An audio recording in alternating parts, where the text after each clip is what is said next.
Vols una automatització nova? Potser la resposta és no. Posar límits també és productivitat.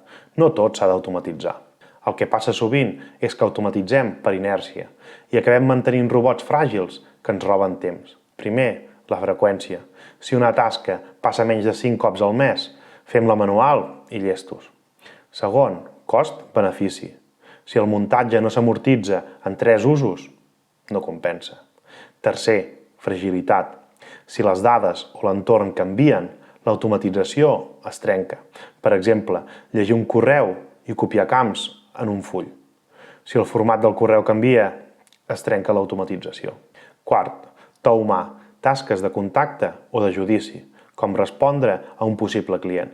Millor fer-ho tu. Així que abans de fer una automatització, jo em faig aquestes preguntes. La freqüència mensual és menor a 5? S'amortitza en 3 execucions?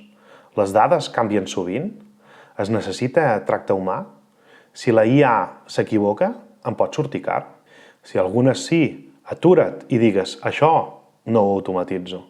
Deixa'm un jo no ho automatitzo amb el que no vols automatitzar i guarda aquest vídeo per abans de crear automatitzacions.